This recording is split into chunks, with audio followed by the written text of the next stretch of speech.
Nous avons formé les organisations de la société civile qui travaillent en matière de développement et d'environnement sur la finance climatique parce que c'est un élément important pour contribuer à leurs efforts.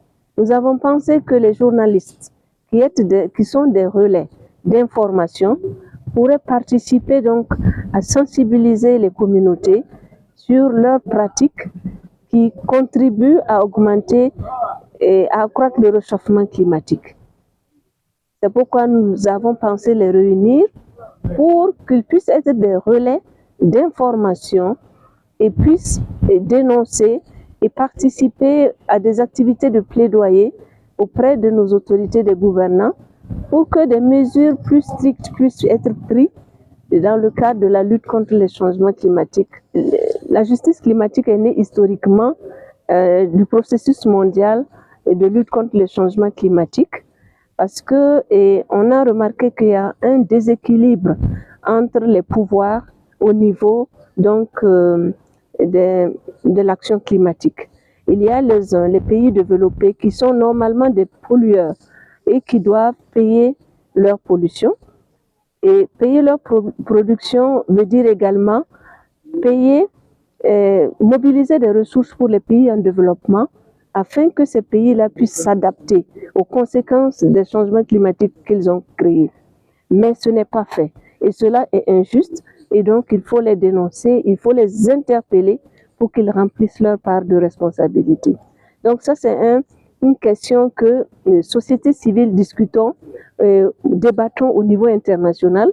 Et donc, nos plaidoyers sont à un niveau international. À un niveau national, nous travaillons à ce que tout ce qui est comme projet mis en œuvre puisse bénéficier aux personnes ciblées en priorité. Parce que les fonds en général sont mobilisés pour des populations vulnérables, pour des gens qui sont en fait dans la difficulté. Mais il est souvent observé que les fonds, les financements ne bénéficient pas forcément à ceux-là. Et donc, ça fait partie donc des questions discutées comme que nous trouvons donc injustes et que donc nous relevons et nous faisons donc des plaidoyers pour ce faire. Alors, Women Environmental Programme Burkina est une association de droit burkinabé, donc créée depuis 2011 et avec pour but donc de travailler à protéger et à promouvoir l'environnement. Donc, de ce fait, nous travaillons directement à contribuer à réduire le réchauffement climatique. Pour ce faire, nous faisons du plaidoyer, mais aussi nous mettons en œuvre des projets sur le terrain. Donc, nous travaillons beaucoup sur l'agroécologie, où nous avons donc un centre de formation.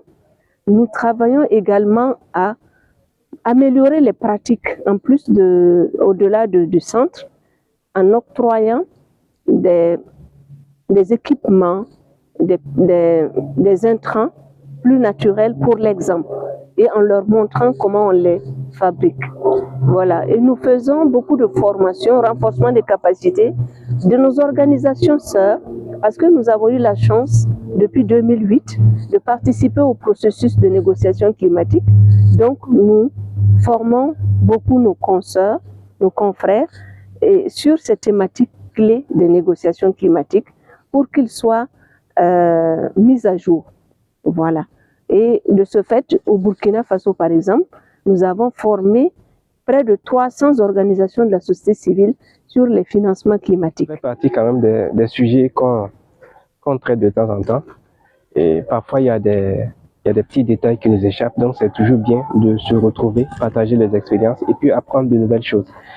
Pour les productions qu'on fait, non seulement sur la justice climatique, mais sur le changement climatique. Et c'est un sujet qui concerne l'environnement.